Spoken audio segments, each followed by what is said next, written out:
All right, hopefully you guys can hear me again. I just got a phone call on my phone, and it disconnected. And obviously, when I unplugged the USB-C cable, it seemed like people still weren't able to hear me. I didn't have my phone set to do not disturb mode, so that's gonna maybe be something I want to do before doing the live stream. Also, check this out. You got a little plant action in here.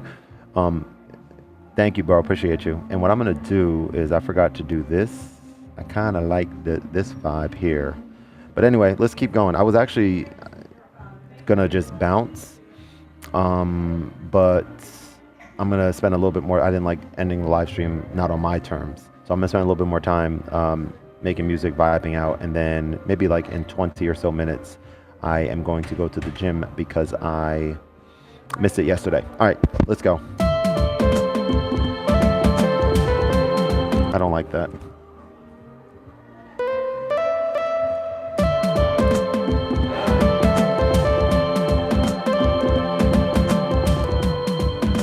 I don't like that either. I'm thinking too much now, because that first take was good. But what I noticed is that if you record in and then turn quantization off after the fact, it doesn't actually capture exactly what you recorded, which is kind of weird.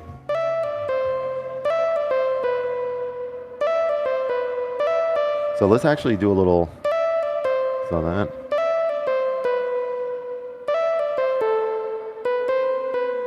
Something like that.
So we got another thing on here. You tried the different grooves and actually yesterday, I was talking about yesterday on here, like the difference between the different swing types and the which, you know, are full project encompassing versus the different grooves per track. So I was actually experimenting a little bit with that yesterday. It was actually quite fun. But the other thing is, I think is important on here, is whenever you have something, it's actually very important, whenever you have something that you created on here that is sounding not bad, clone it.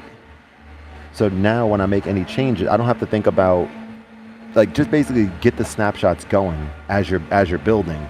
It could just be drum and bass. It could just be drum and one of the sounds, or mute. It could be certain things muted. It could be certain you know, aux effects that you're bringing in. But the idea would be to, like, as you're building up the song, to make sure that you have your scenes cloned, so that before you know it, you have like 10 varying sounding things. So for example, this scene that I'm on now, I wouldn't want to have to do this, but I'm going to do it right now and go new, so that scene 2 now has, word up, scene 2 now has,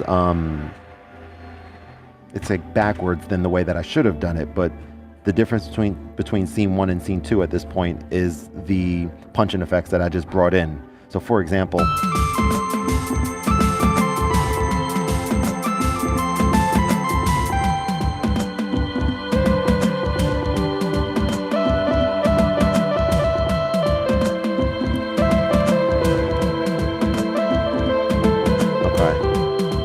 so now I have like scene 4. So now let's create some variations and do a snap. So I think that's probably one of the most important, hey, what's going on? How are you? One of the most important things on here is like while you're working through something to capture it. So now you can start putting together a song like right when it's time to do so, when it makes sense to, as opposed to going back and being like, oh, let me pull out, you know, whatever, mute groups or whatever the case is. So let's actually, you know, try to practice that now.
So let me see.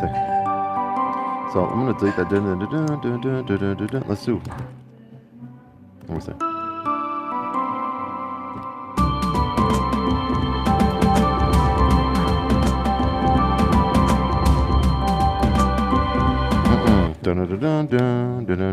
So it's gonna be 4 times. The third time it's gonna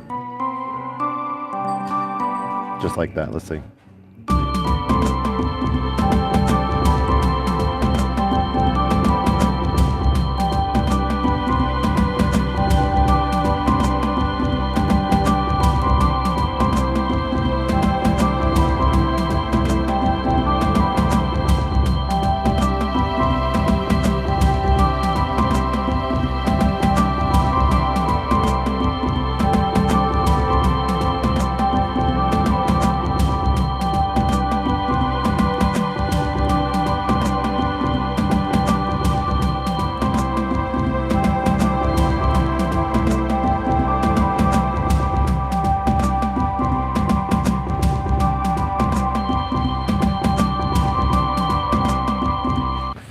So many weird things you can do with this.